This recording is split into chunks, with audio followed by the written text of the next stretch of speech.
3장 23절 말씀입니다.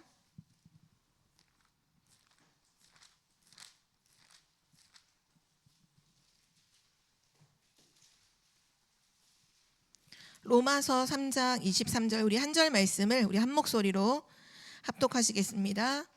모든 사람이 죄를 범하였음에 하나님의 영광에 이르지 못하더니. 아멘. 네, 오늘 말씀의 제목은 복음의 내용과 동기입니다.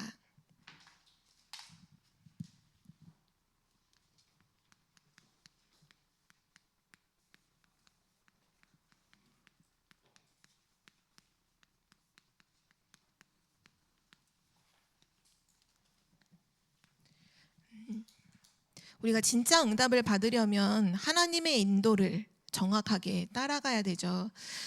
지난주 수요일까지 새 생명 새 생활 메시지가 끝나고 이제 어떤 메시지로 함께 인도를 받을까, 특별히 저는 이제 수요 예배 이 강단을 서면서 우리 교회 모든 전 성도님들이 진짜 현장을 살리는 중요한 사역자로, 전도자로 쓰임 받을 수 있도록 중요한 메시지로 이제 정리가 되고 훈련이 되는 그런 중요한 시간표로 이 수요예배 메시지가 전달되기를 저는 기도하고 있는데요. 그래서 그동안 했던 메시지를 보면 현장 복음 메시지, 또 그리고 나서 창세기 거의 80여 과 이렇게 있죠. 거의 3년 정도 기간으로 이제 창세기서를 했었고, 출애굽기 또 같이 말씀도 봤었고, 그 끝나고 나서 이제 새 생명 새 생활로 인도를 받았는데요. 어떻게 인도를 받는 것이 하나님이 원하시는 것일까를 두고 이제 계속 기도를 하고 묵상을 하는 가운데 이제 마음에 부딪혔던 부분이 지금 우리 교회의 흐름도 그렇고 전체의 흐름도 그렇고 전도 캠프 현장을 살리는 것, 이런 부분으로 계속 말씀이 선포되고 있는데, 그럼 현장에서 가장 필요한 것은 이 복음 메시지잖아요. 그래서 다시 한번 현장 복음 메시지를 가지고 함께 말씀을 나눠야겠다, 그렇게 인도를 받았는데요. 오늘 현장 복음 메시지는 일과가 아니고요, 오늘은 서론에 해당되는 부분입니다. 복음의 이 내용과 동기라는 부분인데요, 우리가 현장에서 복음 운동을 하고 중요한 말씀 사역자로 쓰임 받기 위해서는 중요한 게 뭐냐 하면 사역자가 가지고 있는 복음에 있어서의 동기가 너무나 중요해요. 무엇을 위하여 그것을 하느냐, 그거잖아요. 또 어떤 내용을 가지고 사역하느냐도 너무 중요해요. 왜냐하면 그 사역 대상자의 색깔이, 또 그 사역 대상자의 방향이 바뀔 수도 있기 때문이죠. 그래서 오늘 제목이 복음의 내용과 동기인데요.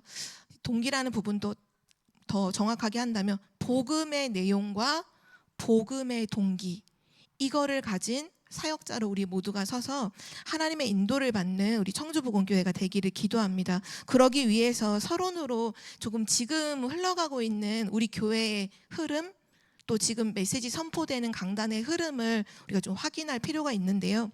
이 흐름을 통해서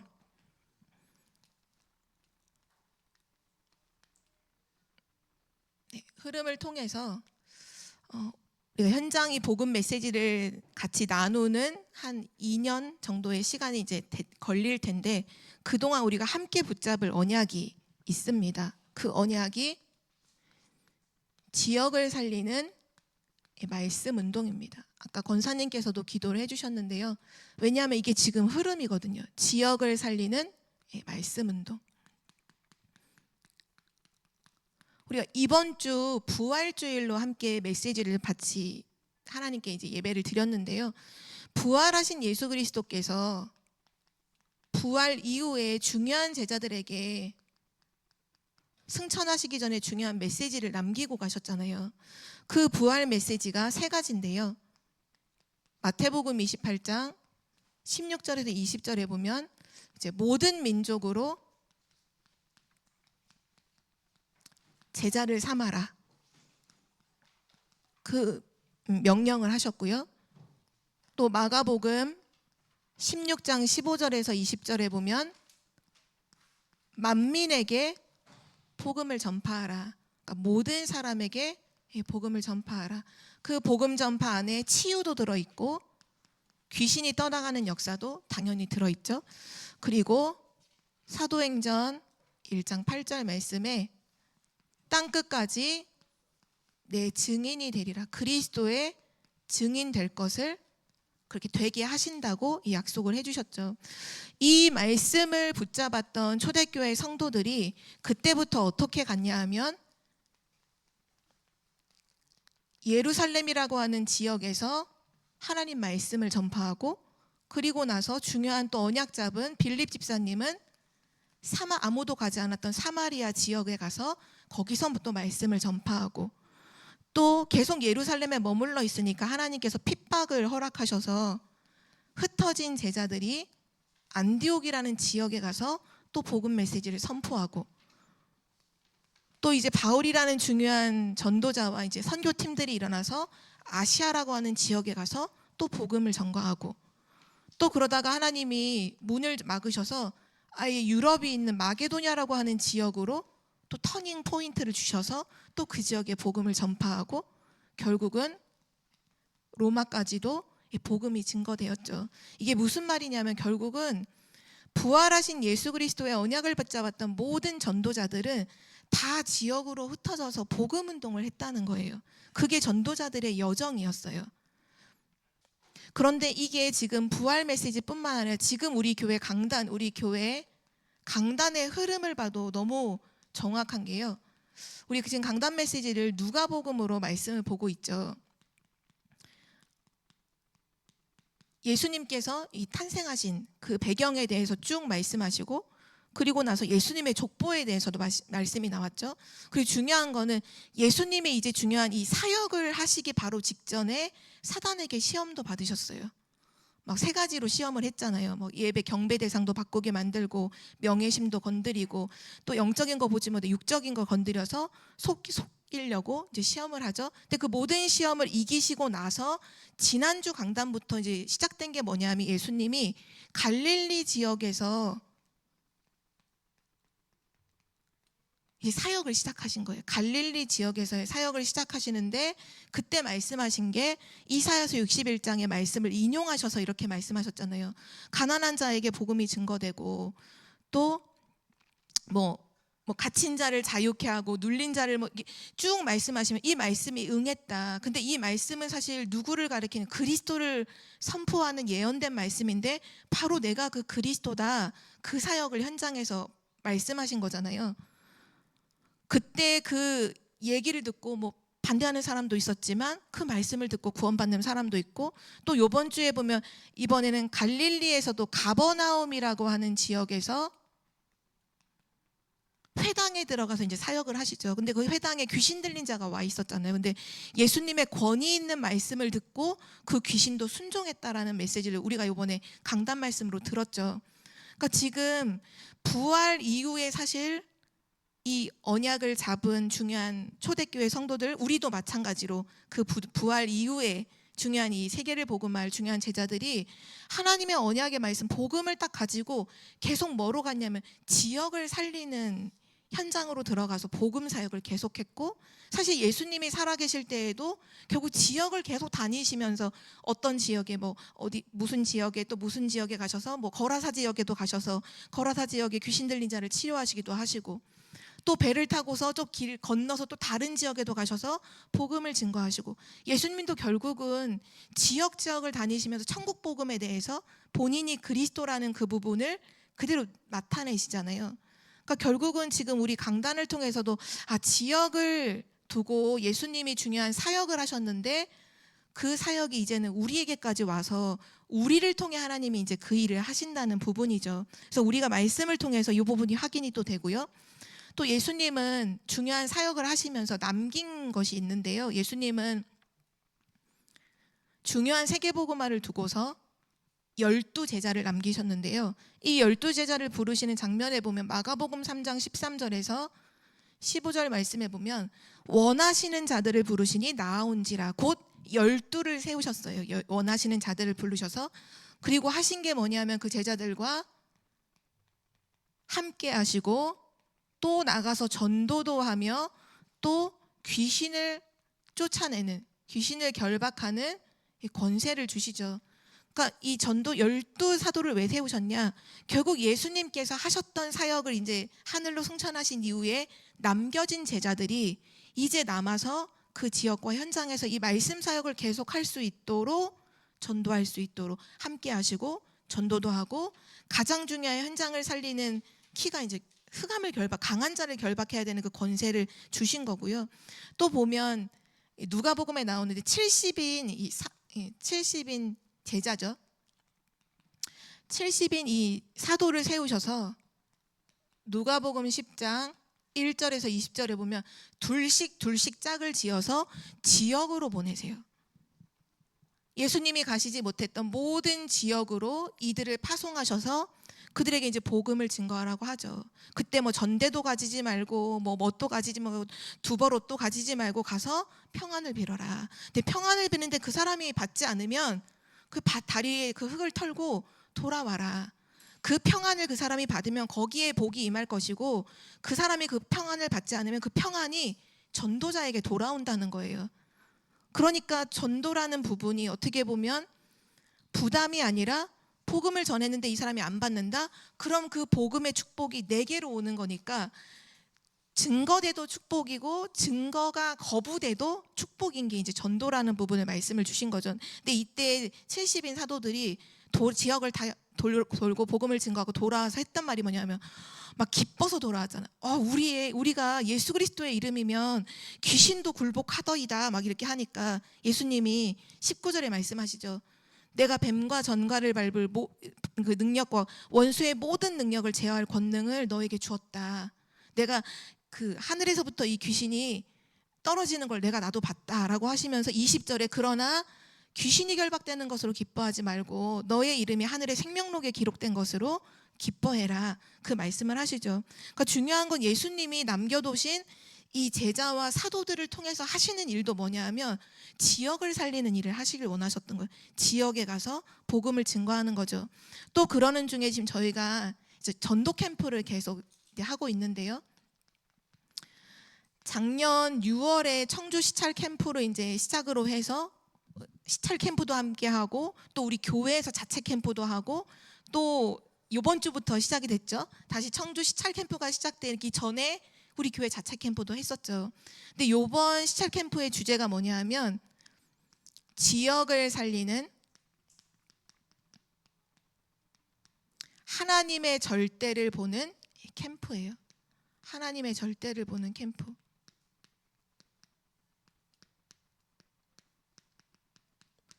캠프 메시지를 계속 들으면 그 전도 캠프가 뭐냐라는 부분에 대해서 사실 우리의 많은 생각들을 깨트려 주시고 새롭게 해주셨잖아요. 그러니까 전도 캠프가 막 나가서 막 전도하고 몇 명 영접시키고 이게 아니라 계속 전도 캠프를 통해서 주셨던 우리의 생각을 완전히 바꿔주신 우리의 선입견을 바꿔주신 메시지가 뭐냐 하면 전도 캠프는 지역을 살리는 것이다. 이 말씀을 계속 하시고요. 또 전도 캠프는 뭐냐? 전도 캠프는 하는 것이 내가 하는 것이 아니라 보는 것이다. 어떤 걸 보느냐? 하나님이 하시는 것을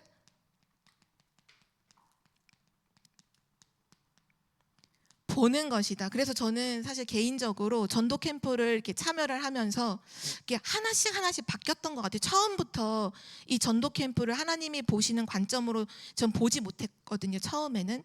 제 기준으로 어디 가서 전도해야 되지? 누구에게 어떻게 복음을 증거하고 이 사람이 복음을 받을까? 막 이런 생각에 사로잡혀 있었는데 전도 캠프를 계속 하면서 이 생각이 바뀌니까 보는 게 바뀌고 기도가 바뀌고 또 그러면서 기대하는 게 바뀌잖아요. 우선은 전도 캠프는 뭐냐? 한 사람을 넘어서 이번 주 강단 말씀이 결론에도 주셨지만 한 개인을 넘어서 지역을 향해서 하나님이 하시는 게 전도 캠프고 또 전도 캠프는 하는 게 아니라 보는 것이고 특히 지난주 이제 전도 캠프를 하면서는 말씀의 흐름을 계속 타야 되잖아요. 우리 교회 강단 또 전체 본부 메시지 또 토요 중요한 핵심 제자 메시지를 쭉 보는데 그 주에 다 나왔던 게 이거였어요. 전도는 보는 것이다. 전도는 하는 게 아니라 보는 것이다. 강단에도 나오고 본부 메시지 일부에서도 나오고 또 핵심에서도 나오니까 안 바뀔래 안 바뀔 수가 없잖아요. 생각이 하나님이 계속 이걸 말씀하시는데 보는 것이구나. 그리고 나서 전도 캠프는 그래서 하나님이 하시는 걸 봐야 하기 때문에 너무 중요한 게 성령 인도 받는 것이다라는 메시지가 이제 계속 나오고 있고요. 또 그러면서 전도 캠프는 다른 게 아니라 빛을 비추는 것이라는 메시지가 계속 나오고 있죠.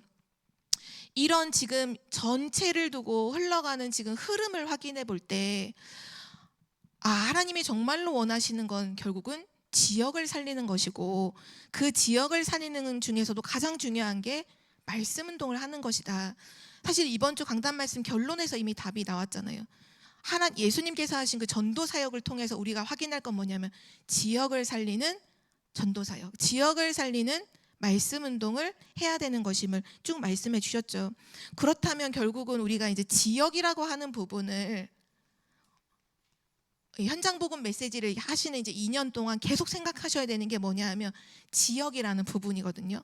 그러면 이 지역이라고 했을 때 어떤 지역? 맨 처음 저는 전도 캠프를 해도 다 어디를 가야 되고 뭔가 새로운 곳을, 근데 그게 아니라 내가 있는 지역에, 사역자가 있는 그 지역에 하나님은 계획을 갖고 계시다.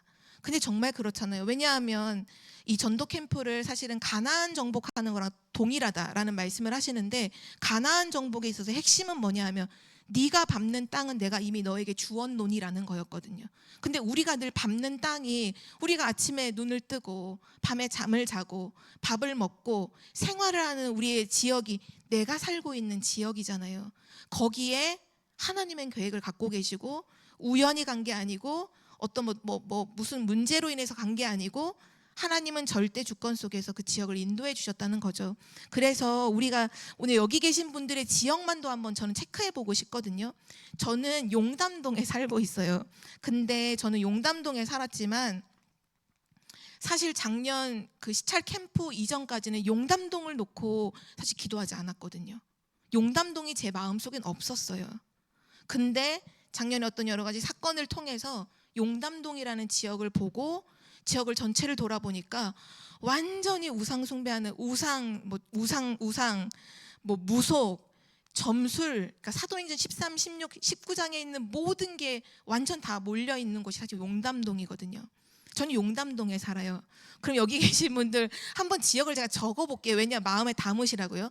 김현주 권사님이 살고 계신 곳이 가경동 맞나요? 가경동. 송만희 성도님, 송선희 성도님 살고 계신 것도 가경동이시죠. 황장로님 살고 계신 것도 가경동이에요. 전사님 또 수안에 여기 가족들이 살고 있는 곳이 사창동, 그죠? 여기 복명동, 해주 태경이 너무 중요한 우리 랩런트들이 왔는데 복명동이에요. 우리 교회가 있는 동이죠. 또 우리 김수성 권사님 사직동, 우리 지난번 랩런트들하고 함께 방문했는데요. 청주에 사직단이라고 하는 곳이 있었던 곳이 사직동이에요. 그 사직단이라는 게 뭐냐? 제단이에요. 제단. 단을 쌓았던 사직단. 그래서 우리 청주 지역의 가장 중요한 우두머리인 사람들이 제사 지냈던 곳, 특히 그 땅의 신, 곡물 신에게 제사를 지냈던 우상숭배 제단 쌓았던 곳이 사직단이거든요. 또 특별히 한 거나 더 하면 그 여기 우리나라가 중간이 거의 청주잖아요. 구천에 떠도는 영혼들을 떠도는 이 영혼들의 그 영을 달래기 위해서 제사를 지냈던 곳도 사직동이라고 하더라고요. 그럼 그 흑암의 역사가 어떻겠어요? 사직동에 무속인 엄청 많잖아요. 사직동 있고요. 방서동, 우리 강선승 권사님 사시는 곳이 맞나요? 네. 방서동. 또 우리 이상학 장로님이 사시는 곳이 개신동. 오경희 권사님이 송절동 맞나요? 송절동. 한빈이 저 방에 있는 밥 먹고 있는 우리 한빈이는 금천동에 살고 있어요. 지금 여기 계신 분들 동만 적었어요. 3은 9죠. 벌써 9개의 지역이 있잖아요. 우리가 살고 있는 이 지역을 살리는 말씀 운동, 하나님은 지금 그것을 두고서 우리를 불러주셨고 이것을 할 수 있도록 지금 모든 흐름으로 인도해 가고 계시는데, 저는 이 흐름을 확인하면서도 감사했던 게 뭐냐 하면 이번 토요 메시지의 키워드가 흐름이잖아요. 흐름을 타라는 거였잖아요. 산업선교, 랩넌트 TCK, 또 핵심, 이 모든 메시지의 키워드 한 단어가 흐름이었거든요. 흐름 속에 있는 24 제자, 24는 제자. 근데 중요한 건 우리가 이걸 두고서 예수님이 지역에서 함께 제자들하고 함께 계속 복음을 증거하고 막 병든 자도 치유하시고 기적도 베푸시고 많은 일들을 하셨어요. 근데 그리고 나서 가이사라 빌립보라고 하는 지역에서 그때 예수님이 되게 중요한 질문을 하셨거든요. 그때 두 가지 질문 하셨잖아요. 첫 번째가 뭐냐 하면 사람들이 나를 누구라 하느냐, 그 질문 하셨죠.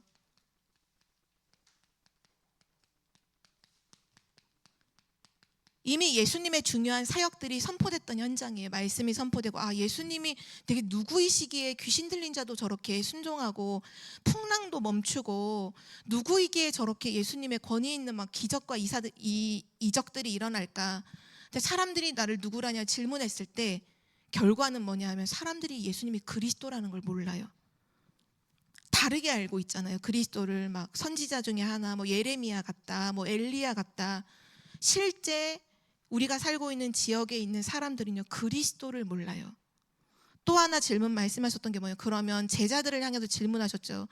너희는 나를 누구라고 하느냐?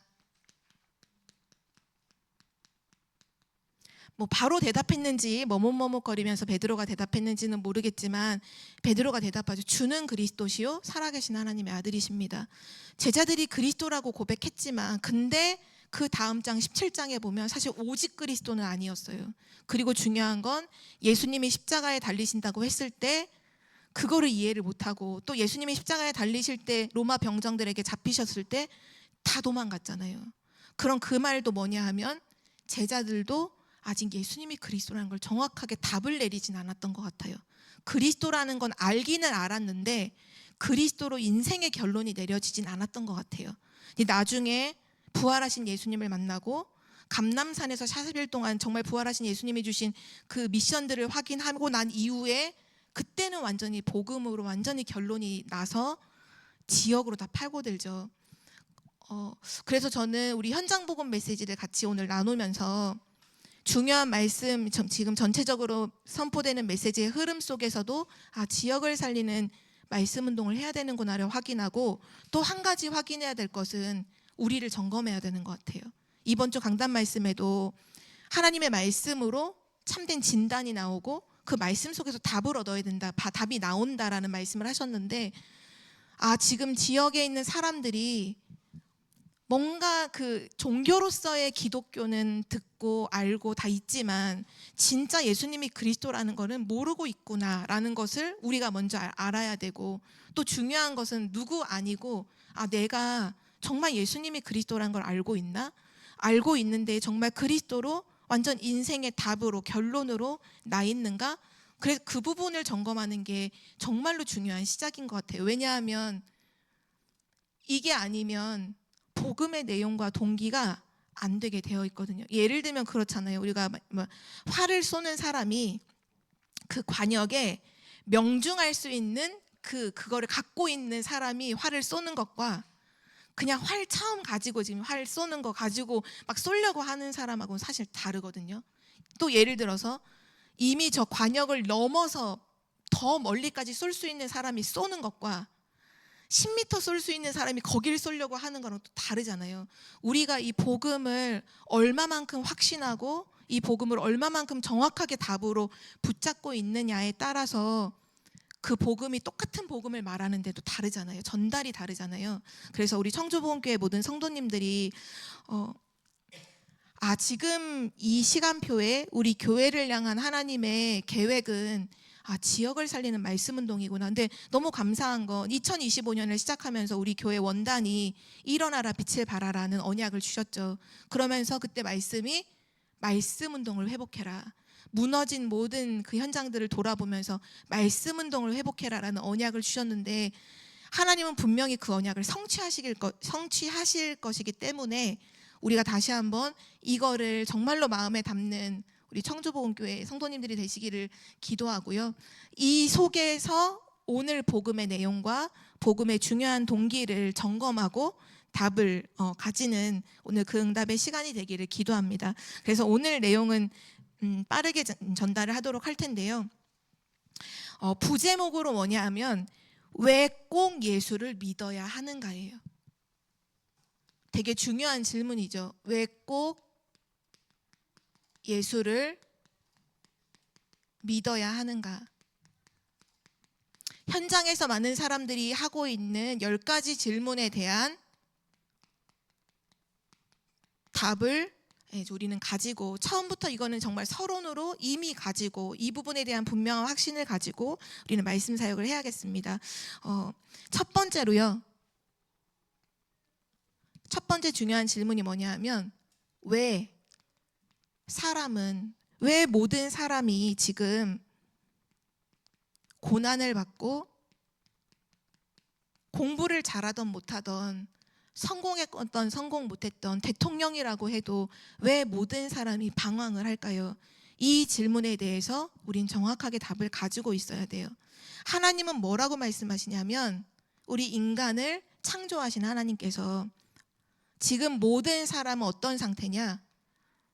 모든 사람은 고아 상태고 거지 상태입니다. 고아, 부모가 없는 걸 말하잖아요. 지금 모든 사람들이 왜 고통을 받고, 왜 고난이 오고, 왜 자꾸 아무리 노력해도 왜 그게 안 되고, 왜 자꾸 방황이 될까? 인생이 공부도 하고 성공도 했는데 오히려 성공한 사람이 더 방황하잖아요. 성공하고 나서. 그래서 막 유흥 즐기고 이상한 쪽으로 오히려 빠지고 하는 이유가 왜냐하면, 아니 성공을 못하면 성공을 위해서 발버둥 치느라고 그쪽으로 막 매달리는데, 오히려 성공한 사람들이 희한하게 방황하고, 마약하는 사람들도 실제 조사를 해보면 다 전문직인 사람들이 마약을 한다고 하잖아요. 왜 그럴까요? 인간은 지금 고아 상태, 진짜 부모를 잊어버린 거예요. 그 거지 상태, 뭔가 이게 채워도 채워지지 않는 뭔가가 있는 거죠. 근데 성경은 뭐라고 말씀하시냐면, 모든 사람이 영혼도 그렇고 육신도 그렇고 죄 가운데 빠져 있음을, 죄를 짓는다는 것 말고 그 이전에 먼저 이미 죄 속에 빠져 있음을 말씀하고 있고요. 그리고 영적 존재로 창조된 인간이 반드시 그 영적인 인도를 받고 하나님을 알아야 되는데, 참 경배 대상을 잃어버리고 누구를 바라봐야 되는지, 누구를 의지해야 되는지, 결과적으로는 하나님을 모르고 있는 상태에 빠져 있기 때문에 모든 사람은 방황하고 고난받을 수밖에 없음을 성경은 말씀하고 있습니다. 그러면 인간의 근본 문제는 무엇일까요? 많은 사람들이 여러 가지 눈에 보이는 문제를 문제라고 말하는데, 그 문제 이전에 근본적으로 있는, 본질적으로 있는 진짜 문제는 무엇일까요? 창세기 3장 1절에서 5절 말씀 나와 있는 것처럼, 또 오늘 우리가 읽었던 로마서 3장 23절의 말씀 나와 있는 것처럼, 모든 사람이 죄를 범하였음에 하나님의 영광에 이르지 못하더니, 하나님을 떠나 있기 때문입니다. 인간의 근본 문제는 한마디로 말하면요, 하나님을 떠나 있는 거예요. 그것이 고아 상태요, 그것이 인간을 거지 상태로 살아가도록 만드는 거죠. 부모가 없는 아기, 그러니까 특히 아기 같은 경우에는 완전 부모가 전적으로 책임을 져야만 하는, 살아갈 수 있는 존재가 아기인데, 아기가 부모가 없다. 그럼 그 아기는 배고플 때마다 젖을 빨아야 되는데 그 젖줄 사람이 없으니까 걸레도 빨고 흙도 집어먹고 막 오만 것들을 입에 집어넣잖아요. 그게 왜 그러냐? 하나님 떠나 있는 인간의 상태도 그와 같은 거죠. 근데 중요한 건 성경에서 왜 인간이 하나님을 떠났냐, 그 하나님을 떠난 배경 속에 누가 존재했음을 말하냐면, 사단, 마귀라는 존재가 있었음을 성경은 분명히 밝히고 있습니다. 성경에서만 말하고 있어요. 이 사단 마귀가 인간으로 하여금 하나님을 떠나도록 속이는 역할을 하죠. 근데 성경에 보면 뭐라고 나왔냐면, 이 사단은요, 인간을 속였고요. 또 에스겔서 28장 14절에 보면 타락한 천사, 하나님이 창조한 피조물인데 타락한 천사였고요.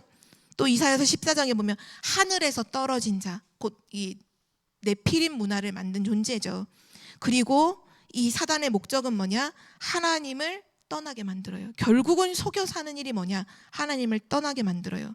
그리고 사도행전 10장 38절에 보면 마귀에게 눌려 있다. 지역 현장에서 복음을 증거하니까 마귀에게 눌린 자들을 다 치료하셨다고 했는데 이게 무슨 말이냐? 사단에게 완전히 운명과 사주팔자가 잡혀서 눌려 살아가고 있는 사람들을 얘기하고 있는 거죠. 그래서 성경은 인간의 근본 문제는 하나님을 떠난 문제고 그 문제 속에 역사했던 존재가 사단의 존재라는 걸 말하고 있고요. 이 속에서 인간의 상태가 어떻게 달라졌냐 하면 요한복음 8장 44절이죠. 너희 아비 마귀, 인간이 마귀의 자녀가 되었고요. 또 에베소서 2장 1절에면 허물과 죄로 죽었던 너희라고 하신 것처럼 완전히 하나님을 떠나서 죽어있는 상태, 영적으로 완전히 죽어있는 시체 같은 그런 상태임을 말씀하고 있고요. 또 에베소서 2장 2절에 보면 이 세상 풍속을 따르고 풍조를 따르고 공중의 권세 잡은 자를 따라서 살고 있다. 한마디로 말하면 마귀의 종노릇을 하면서 살고 있다고 성경은 또 말하고 있고요. 종노릇만 하는 게 아니라 에베소서 2장 3절에 보면 본질상 진노의 자녀, 결국은 진노 아래에서 언제 재앙이 임할지 두려워하며 사는 존재라고 또 말씀하고 있죠. 그렇게 살다가 히브리서 9장 20절에 한 번 죽는 것은 정해진 것처럼 결국은 이렇게 고통받고 사단에게 사로잡혀 운명 저주 팔자 속에 살다가 결국 죽게 되고요. 심판이 있음을 하나님 말씀하고 있죠. 그리고 나서 누가복음에 나와 있는 16장 19절에서 31절에 보면 그 부자와 나사로 비유하신 것처럼 결국은 천국과 지옥이 있고 하나님을 떠난 자는 반드시 지옥으로 갈 수밖에 없음을 말하고 있죠. 사람들이 이거를 모르니까 지금 뭐 하고 있냐 하면 한평생 살아가는데 고린도전서 10장 20절 귀신을 섬기면서 살아가고 있어요. 원래 인간은 하나님의 축복을 받은 존재인데 이 사단이 너 하나님처럼 될 수 있다라고 속여놓고는 어떻게 인간을 전락시켰냐 하면 인간을 완전 사단의 발 아래, 인간을 완전 사단의 권세 아래 종노릇하게 만들어 놓고 귀신을 늘 섬겨야 되는 존재로 살아가게 만든 거죠. 이것이 인간의 근본 문제입니다. 그러면 많은 사람들이 맨 1번에 질문했던 것처럼 고난이 오고 방황이 되니까 뭐를 찾냐 하면 종교를 찾잖아요. 그런데 왜 종교에는 구원이 없을까요?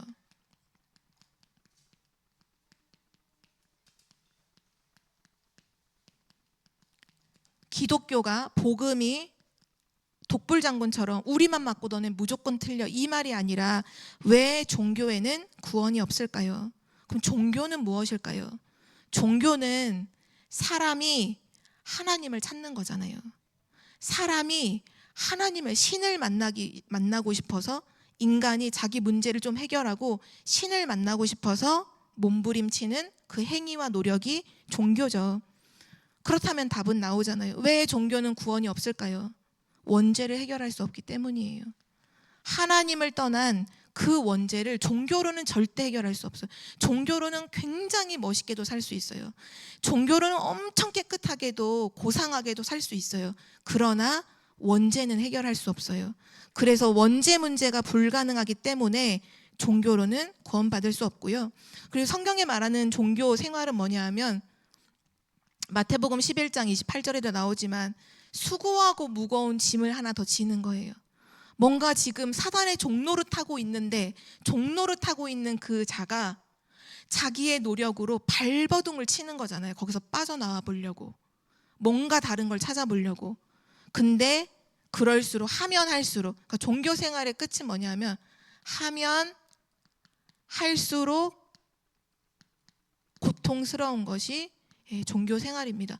그래서 우리가 교회 안에 왔을 때에도 복음 모르고 종교 생활로 신앙 생활을 해버리면 고통밖에 올 수가 없는 거예요. 제가 지난주에 이제 저희 전도 캠프 때 제가 마음에 담았던 이 지역이 제가 고등학교를 졸업했던 대성동 지역을 또 마음을 담아서 현장을 돌았거든요. 왜냐하면 기도하잖아요. 나의 과거와 오늘과 미래 속에 하나님이 역사해 주시고 나의 그 삼시대 살릴 능력 달라고 기도하는데, 나의 과거 속에 왜 일신여고를 졸업하게 하셨을까, 왜 그 학교를 가게 하셨을까 생각해서 그 대성동이 있는 곳을 졸았는데, 그때 이제 한 무속인을 만났거든요. 근데 무속인하고 한 40분을 얘기를 했어요. 근데 그 무속인이 어떤 분이었냐면 교회를 11년 다녔던 분이더라고요. 11년 다녔던 사람이고, 뭐 쭉 얘기를 해요. 자기가 어떻게 기도했는지. 기도도 엄청 많이 했대요. 막 2시간, 3시간씩 막 기도하고 뭔가를 막 체험하는 이런 걸 막 많이 했더라고요. 근데 그분이 그런 얘기를 하는 거예요. 교회를 11년 다니는데 자기 문제가 하나도 해결이 안 된다는 거예요. 몸이 너무 아프다는 거예요. 근데 자기가 이 무속인 하면서 이 신을 받고 나서 몸 아픈 게 깨끗하게 나았다는 거예요. 그렇게 얘기를 하시더라고요.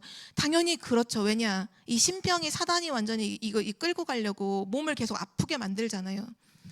저도 이제 만났던 제 또래에 있는 언니가 이제 무속인 자녀여서 쭉 얘기 들어보면, 신병이 오면 특히 여자분들 같은 경우는 자궁을 다 드러내게 만들더라고요. 하도 막 사단이 그렇게 만들어요, 진짜로. 몸 계속 아프게 만들고. 근데 그분도 그런 얘기를 해요. 근데 이제 너무 안타까웠던 건 그 11년 동안 신앙생활을 하는데 막 교회에서 꽃꽂이도 하셨대요.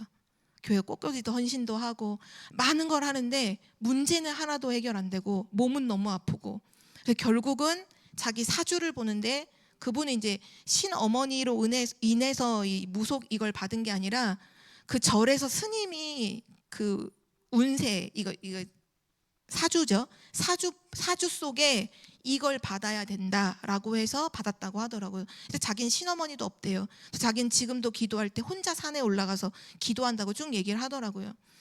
그분이 결국은 했던 게 복음을 안 게 아니라 종교 생활인 거잖아요. 교회 11년을 다녔는데 집사님이었다고 하더라고요. 집사님이 되고 교회에서 막 꽃꽂이라는 헌신을 하고 많은 것들을 다 했는데, 지금도 그래요. 본인은 이제 무속인이지만 교회 다니는 사람도 점을 치러 온다는 거예요. 그러면 교회 그때 이제 구체적으로 얘기했던 게, 교회 안에서 사람들 갈등 그걸로 점을 본대요. 그러면 뭐 당신이 이렇게 뭐 어떻게 해라, 헌금은 이렇게 해라, 이런 것까지도 얘기해 준다고 하더라고요. 종교에는요 구원이 없어요. 복음 모르면, 교회 복음 모르고 교회 다니면 그것도 종교 생활이 되죠. 원죄 문제가 해결이 되지 않아요. 그러면 또 한 가지 더 질문을 해보면, 유대인들이 그런 고백을 하잖아요. 율법 지켜야 된다. 또는 많은 사람들이 종교까지 안 가더라도 착하게 살면 되지, 선행을 하면 되지, 왜 율법과 선행으로 왜 구원을 받을 수 없을까요? 여기에도 우린 분명한 답을 줘야 돼요. 왜 율법을 지키고 왜 선행을 하는데 이게 구원을 받을 수 없을까요? 이제 여기 정도 되면 이제 확실하게 아시겠죠? 율법을 아무리 지키고 선행을 아무리 해도 해결 안 되는 한 가지가 있어요. 그게 바로 원죄예요. 하나님을 떠난 거예요. 하나님을 떠난 그 문제는 율법도 선행도 종교로도 해결이 되지 않죠. 한번 질문을 해볼게요. 우리가 솔직히 율법을 다 지킬 수 사실 없잖아요. 율법을 지킨다는 건 죄를 안 짓는다는 거거든요. 물어볼게요. 태어나서 죄를 한 번도 안 지으면 구원 받나요? 왜 구원 못 받나요, 그럼? 죄를 하나도 안 졌는데? 그렇죠. 이미 태어날 때부터 하나님 떠나 있으니까 그렇죠.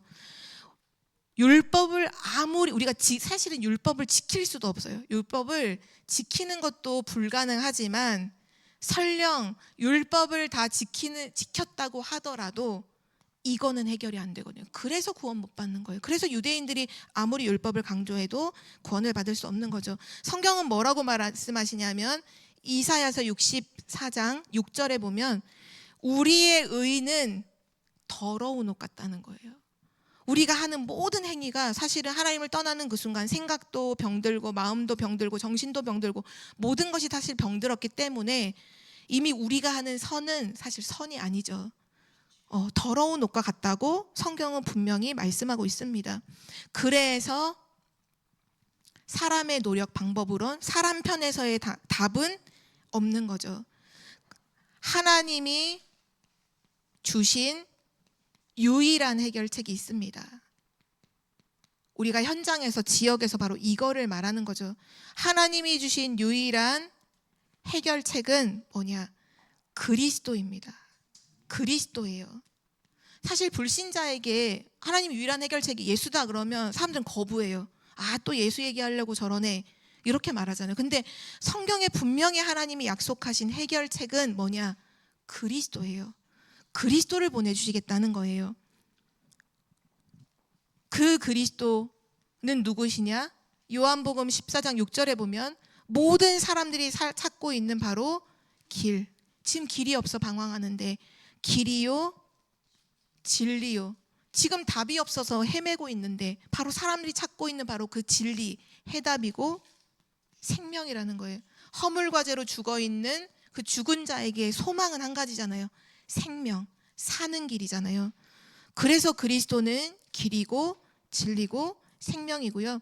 이 그리스도는 요한일서 3장 8절에 그리스도가 하신 일이 뭐냐?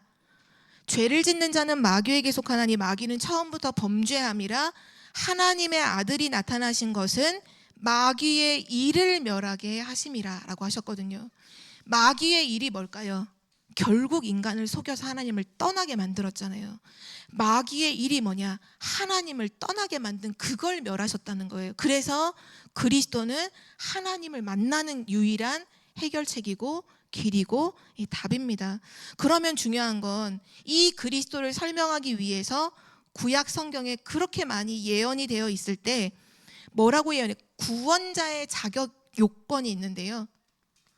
아무나 나타나서 내가 그리스도다 그러면 안 되잖아요. 그래서 구원자의 자격 요건이 뭐냐? 첫 번째가 베드로전서 3장 18절 말씀입니다. 그리스도께서도 단번에 죄를 위하여 죽으사 의인으로서 불의한 자를 대신하셨으니 이는 우리를 하나님 앞으로 인도하려 하심이라.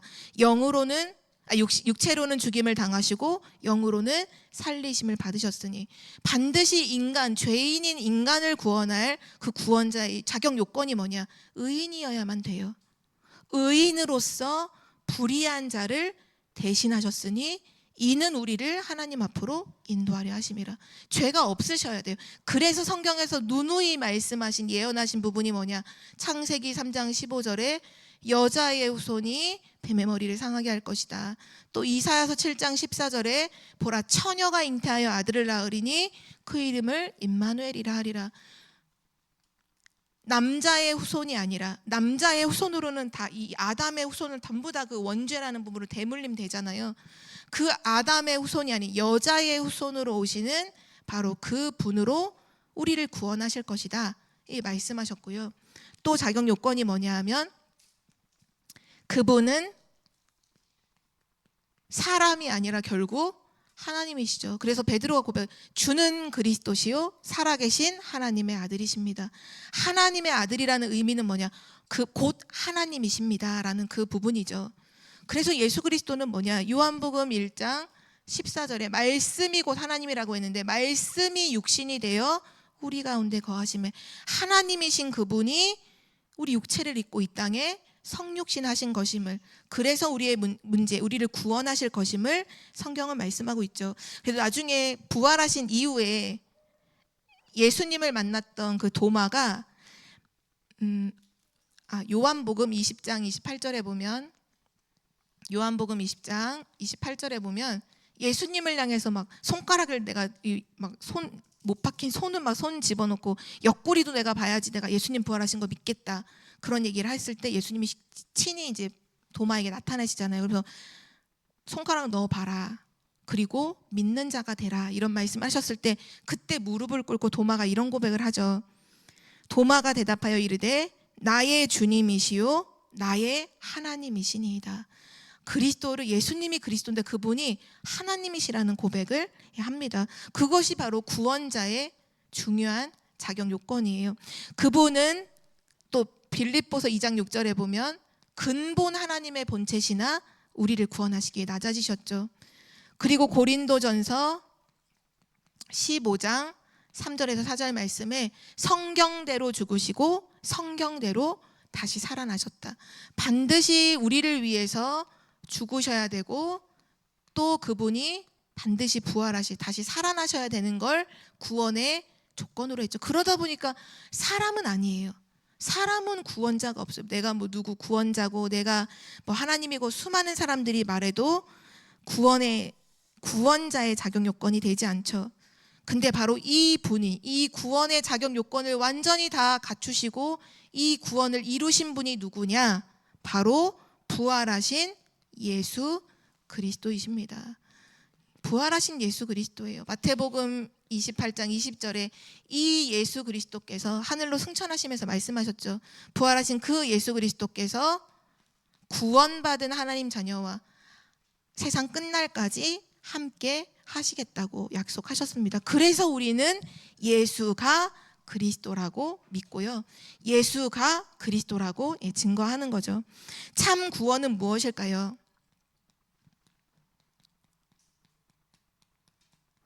참 구원은 단지 나의 지금 있는 소소한 문제가 해결되는 그게 구원이 아니라 참 구원은 뭐냐? 인간의 모든 과거 문제 해결, 현재 문제 해결, 미래 문제 해결을 말해요. 근데 이 부분을 성경 말씀을 가지고 더 정확하게 알아야 될 건 뭐냐 하면 과거 문제 해결이라는 건 에베소서 2장 1절에 허물과 죄로 죽었던 너희를 살리셨다는 거예요. 그것이 과거 문제 해결이에요. 절대로 해결할 수 없는 원죄 문제를 완전히 해결하신 거죠. 과거 문제 끝났고요. 현재 문제 뭐냐? 구원은 바로 지금 하나님의 자녀가 되는 것입니다. 마귀에게 사로잡혀서 마귀의 이끌림을 받고 그 불신자의 그 아들들 가운데서 역사하는 사단에게 이끌림을 받는 것이 아니라 구원이란 건 뭐냐? 지금 하나님 자녀가 되는 거예요. 그리고 마지막 미래가 뭐냐? 에베소서 2장 3절에 우리의 미래가 6절이죠. 죄송합니다. 3절이 아니라 6절에 우리가 그리스도와 함께 하늘에 앉았다. 그 말씀하셨는데 우리의 과거의 이제 문제 해결, 현재 하나님 자녀가 돼서 미래가 보장이 된 거죠. 천국의 배경, 천국의 시민을 가지고 살아가요. 근데 이것뿐만 아니라 지금 현실에서도 증거가 나타난다는 것을 꼭 기억하셔야 돼요. 과거 문제, 현재 문제, 미래 문제가 완전히 해결됐고 지금 현실에서 증거가 나타나는데 그 증거가 뭐냐? 바로 우리의 현 주소를 말하는데요. 그리스도 안에서 우리가 살아가는 거죠. 살아있는 동안에 우리의 현 주소, 내가 그리스도 예수 안에서 그것을 계속 누리면서 살아가는 거예요. 가끔씩 사람들이 좀 착각하는 부분이 뭐냐 하면 과거 문제, 미래 문제, 뭐 현재 문제 다 끝났으니까 내 맘대로 죄짓고 살아도 되고 내 맘대로 살아도 된다고 생각하는 그 사람은 구원받지 못한 사람입니다. 왜냐하면 죄를 좋아하는 사람은 죄의 종이거든요.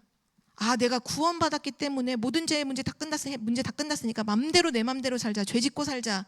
그건 아직 죄의 종인 거예요. 구원받지 못한 사람이에요. 정말 예수 그리스도를 영접하고 나의 이 모든 부분이 그리스도로 완전히 새 생명을 얻은 사람은 죄를 미워하게 되고 어떻게 살아가냐? 하나님이 원하시는 게 뭘까? 그리스도를 위하여 내가 살아가야 되는데 어떻게 하면 내가 그리스도를 복음을 위하여 살아갈까? 이런 생각이 되어지죠. 그것이 참 구원이고요. 8번째 중요한 질문은 그럼 언제 구원받아야 할까요?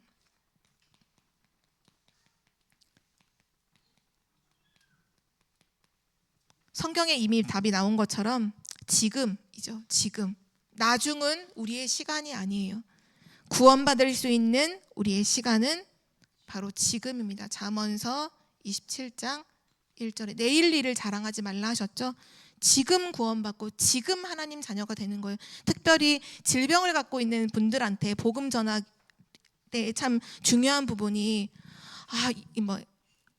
이상하게 약속을 하면 안 되지만 하나님은 당신에게 분명히 응답하실 수 있다. 당신의 질병도 하나님은 치유할 능력이 있다. 중요한 게 뭐냐? 하나님의 자녀여야 된다. 하나님은 자녀에게 응답하신다. 근데 지금 예수 그리스도를 믿음으로 하나님 자녀가 될 수 있다. 중요한 복음이 증거되는 순간인 거죠. 자, 그리고 9번째, 여기다 쓰겠습니다. 9번째, 그러면 어떻게 구원받아야 될까요? 이거를 몰라서 중세시대에 그렇게 천주교가, 우리 목사님 요번에 오후 예배 때도 말씀 들었지만 너무 다른 것들을 했잖아요. 행위적으로 막 내가 똑같이 고난을 받고 무릎으로 기어서 뭐 성전을 올라가고, 아니잖아요. 돈을 내고 뭐 면죄부를 사고 아니라 어떻게 구원받나요? 믿음으로 구원받죠. 하나님이 우리에게 약속하신 건 믿음이잖아요. 요한복음 1장 12절, 영접하는 자, 영접이 곧 뭐냐? 곧 그 이름을 믿는, 예수 그리스도가 구원자이심을 정말로 믿는 그 믿음으로 하나님 자녀가 되는 권세를 주셨다고 하셨고요. 또 로마서 10장 9절에서 10절에 내가 만일 내 입으로 예수를 주라 시인하고 또 그가 죽은 자 가운데 다시 살아나신 것을 내 마음에 믿으면 구원을 받으리라. 사람이 마음으로 믿어 의에 이르고 입으로 시인하여 구원에 이르느니라. 바로 믿음으로 구원을 받게 되죠. 누구든지 예수 그리스도를 사람 앞에서 시인하면 하나님도 그 사람을 시인하신다고 했죠. 예수가 그리스도이심을 시인하는 거, 믿는 거, 그게 바로 구원이죠. 그래서 계시록 3장 20절에 보면 믿는 게 뭐냐? 마음 문을 열고 그분이 내 안에 들어오신, 초청하는 거라 했잖아요. 그럼 그는 나와 더불어 먹고 나는 그와 더불어 먹고 함께 사는 거죠. 마지막 10번째입니다. 그러면 구원받으면 어떻게 될까요? 믿음으로 예수 그리스도를 딱 영접했어요. 그럼 구원받으면 어떻게 되나요? 가장 중요한 건 뭐냐? 신분이 바뀌죠. 즉시 바뀌어요, 신분이. 내가 구원받았는지 안 받았는지 어떻게 알아요? 죽어봐야 알죠. 그렇게 말하는 사람. 근데 사실 저도 옛날에 그렇게 복음 몰랐을 땐 그랬거든요. 조금 신앙생활을 좀 잘하는 것 같으면 좀 확신이 있다가, 좀 방황하면 또 확신 없다가. 근데 그게 아니죠. 예수 그리스도를 믿는 그 즉시 눈에는 보이지 않지만 영적인 상태, 신분이 완전히 바뀌어요. 마귀 자녀에서 하나님의 자녀로. 요한일서 3장 2절에 그러므로 이제 우리는 하나님의 자녀라. 분명히 성경을 선포하고 있고요. 그리고 나서 바뀌는 게 뭐냐면 해방인데요. 불신자들이 계속 지금 두려워 떠는 게 운명과 사주팔자에 묶여 있는 거잖아요. 눌려 있는 거잖아요. 어디서 해방되느냐? 사단의 권세에서 해방되고요. 사망의 권세에서 해방돼. 한평생 죽기를 무서함으로 사로잡혀 거기 눌려 있는 사람을 자유케 하셨다 하셨잖아요. 사망에서 해방이고요. 그리고 지옥 배경에서 완전한 해방을 받습니다. 이것이 복음이고 이것이 우리의 내용이고 동기인데요. 우리 마지막으로 한 구절 성경 같이 찾아 읽고서 우리 마치도록 하겠습니다. 우리가 지역을 살리는 말씀 운동을 두고서 항상 이 말씀을 묵상하시면서 나 자신을 세우셨으면 좋겠어요. 그것이 베드로전서 3장 15절 말씀입니다. 우리 함께 말씀 찾겠습니다. 베드로전서 3장 15절 말씀. 저는 이 말씀을 언제 암송을 했냐 하면 우리 교회가 전교인 수련회를 갔을 때가 있었을 때, 그때 우리 원로 목사님께서 이 성경 구절을 그때 이렇게 암송할 성경 구절에 이렇게 갖고 넣어 주셨는데, 그때 암송하면서 이 말씀이 참 마음에 담겼거든요. 우리 모두에게 하나님이 주시는 중요한 메시지라고 생각해요. 우리 베드로전서 3장 15절 말씀 결론으로 함께 같이 고백하겠습니다. 너희 마음에 그리스도를 주로 삼아 거룩하게 하고 너희 속에 있는 소망에 관한 이유를 묻는 자에게는 대답할 것을 항상 준비하되 온유와 두려움으로 하고. 아멘. 먼저 우리 마음에 그리스도를 주로 삼아서 거룩하게 하고 내가 먼저 구원을 받고, 그리고 내 속에 있는 그 소망에 대한, 그 복음의 소망, 구원의 소망, 천국의 소망, 그 소망에 관한 이유를 묻는 자에게는 대답할 것을 항상 준비하라는 거예요. 항상. 근데 어떻게 하냐? 온유와 두려움으로. 하나님의 말씀이 완전 길들여진 상태, 그러면서도 하나님 앞에서 두렵고 떨림으로 이 복음을 소중하게 전달하는 거죠. 함부로가 아니라 복음을 가장 소중하고 가치 있게. 우리 청주복음교회 모든 성도님들이 정말 지역을 살리는 말씀 운동의 중요한 사역자로, 전도자로 정말 쓰임받고, 특별히 2025년에 우리가 살고 있는 모든 지역에 절대 무너지지 않는 망대가 세워지는 응답이 있기를 기도합니다. 우리 함께 기도하고 마치겠습니다. 하나님 아버지 감사합니다. 지금 하나님께서 우리를 말씀으로 인도하여 주시고 중요한 하나님의 계획과 시간표를 보게 하심을 감사드립니다. 하나님의 중요한 언약의 흐름 속에서 지역을 살리는 말씀 운동의 언약을 붙잡게 하시고, 이 언약을 두고 기도함으로 나를 준비하는 성도님들 되도록 축복하여 주옵소서. 누구든지 그리스도에 대한 복음을 질문하는 자에게 대답할 것을 항상 준비하여 정확한 복음의 내용을 가지고 복음의 동기가 있는 복음의 사람들로, 그리스도를 위한 사람들로 서게 하여 주옵소서. 감사드리며 예수 그리스도의 이름으로 기도드립니다. 아멘.